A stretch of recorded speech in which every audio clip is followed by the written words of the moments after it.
Hello, welcome to White Birch Tarot and Astrology. Pardon my voice, I do not know what's wrong. I think I'm catching cold again. This reading is for Monday, March 18th. I wasn't planning on doing this tonight because I'm very tired and it's late and my voice is horrible, so I apologize. But I was looking at the ephemeris and I realized today the sun, actually Monday the 18th, I'm doing this late, Sunday night. The sun is conjunct. I changed the screen. Where did it go? There we go. Okay, the sun is conjunct Neptune at the, clear at the end of course, I didn't write down the degrees, but it's towards the end of Pisces, which is very intense. And I'm going to start off with a couple of quotes here. The first one is, "Thoughts are not facts." Very important. And I'll see, this is from someone named Novalis, N-O-V-A-L-I-S. I've seen his name before, and I should have looked him up. I don't know who he is, but he said this: fate and soul are two names for the same principle.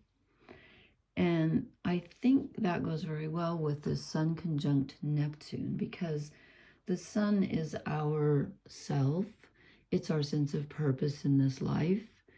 It's, it's the creative principle.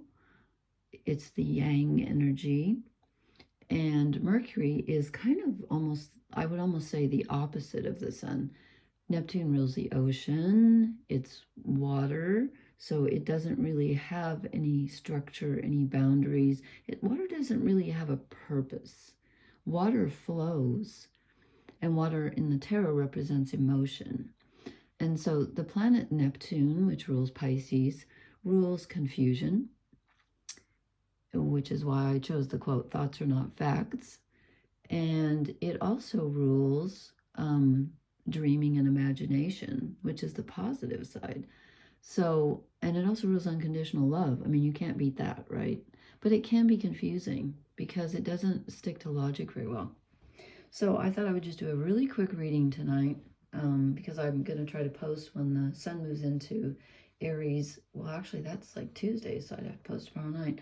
And then on the 25th, we have a lunar eclipse at 5 degrees of Libra. But anyway, this is going to be a very quick one tonight. I did the cross of truth, so I've changed it. So I drew this card for, this is us, okay? We're the Knight of Wands. We want to do it ourselves. We want to be independent. We want to be brave. We want to be courageous. And that's a good thing, right? But when the sun is conjunct Neptune, you may have to pause, because being bold is not really Neptune's thing. I mean, the ocean almost has, when you put the ocean together with the sun, you're just going to get steam, right? So this is us. We want to move ahead, and we may feel like we're not able to do that right now. Like things are just, pardon my voice, things are just standing in our way. So then I asked, okay, what blesses us right now? What is the energy that blesses us right now? And I get the Ace of Cups. This is definitely Neptunian energy. This is being open and connected to our source, whatever you think the source of life is. This is being connected. It's also unconditional love, because it's compassion. Neptune rules compassionate love. As I said, unconditional love. And that's what this is saying. Be open, be compassionate with yourself, with others. And this is like I know that's not heart-shaped, but that's what I'm getting, is like open your heart to feel connected to your emotions and to everything. And then I asked, what is our challenge? And we get the Emperor. Let me show you this beautiful card. I love these cards. Here's the Emperor, okay? And he is the authority. This is usually the Aries card. You can see the ram right here, carved on the, can you see that carved on the log or the stump, whatever that is? It's in reverse. This is telling me that the masculine energy is not going to win out. when we have the Sun conjunct Neptune. Neptune is feminine energy, even though Neptune's a male god. That's not really. I mean, it should be feminine energy. It's Thetis, the Mother Ocean goddess, actually. So this means that our masculine energy, which again is us, the Knight of Wands, is turned on its head. So we're not the authority. That's why I also read that quote, fate and soul are the same principle. So you may feel like things are out of your control at this time.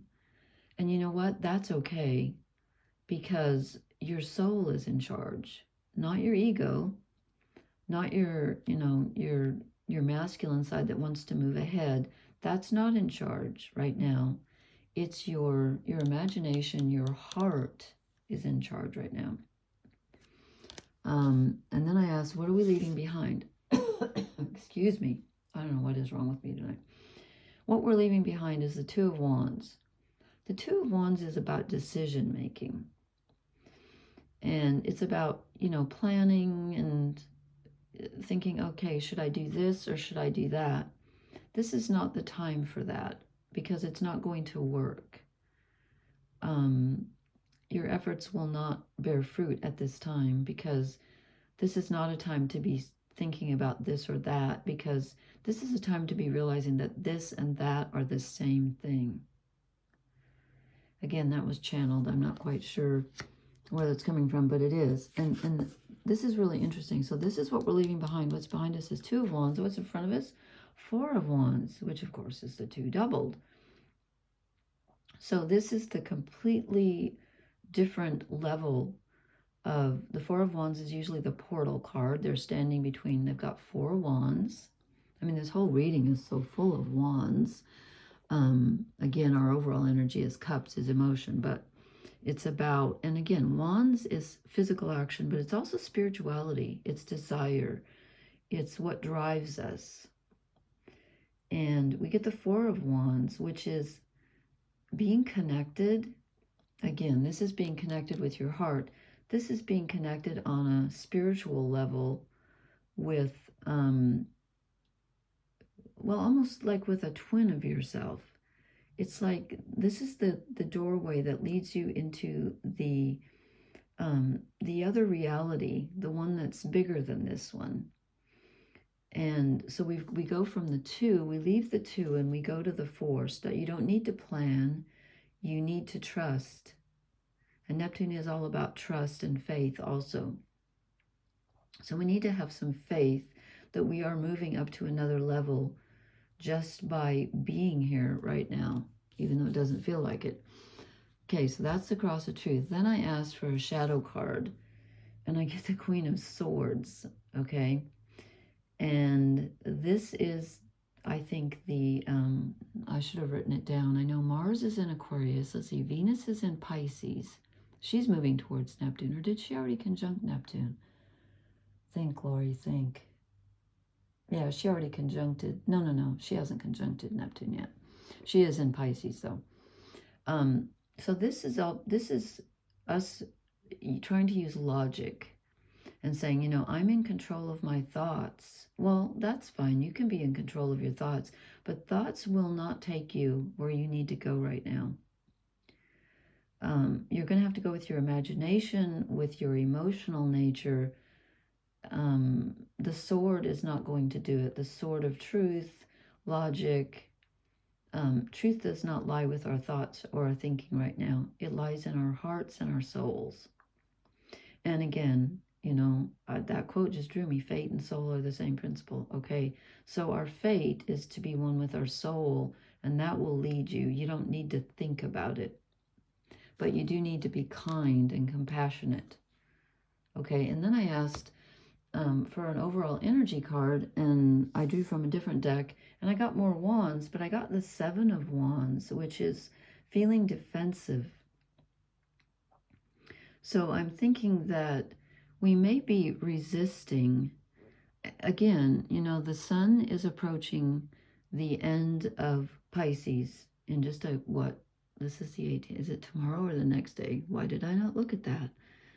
it's coming up very quickly in the next day or two. The sun leaves Pisces.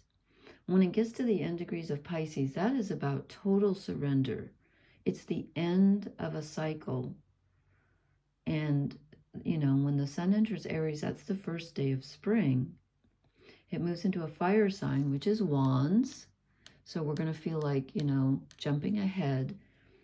But we're feeling defensive for some reason. There's a defensive energy going around. And I think it's because he's standing in a waterfall. So he feels like the water's trying to wash him away. And I feel like that's that Neptune energy that's just so powerful right now. That it's almost like it's trying to put out the fire of the Aries sun, you know, the sun moving into Aries in a day or two. The Neptune in Pisces, sorry, I'm so tired, I'm goofy. Neptune in Pisces is so powerful right now that it feels like it's putting out our flame and our free will and our agency. But that's okay. It's supposed to, because we're closing out a major cycle, a karmic cycle, and we're going to open a new one. But it's not time to open the new one yet. We're still floating. And I know it feels like we're trying to be washed away. I'm going to draw one oracle card before I fall asleep in front of you and knock my head on the iPad and knock it all over. I hate this card. I will just be upfront about this. Why? Okay. So normally I don't like this card, but if you ask yourself, why do I want to do whatever I want to do? Why do I feel the way I feel? And maybe ask yourself, why am I feeling so defensive? What am I trying to defend myself from? Why do I feel attacked?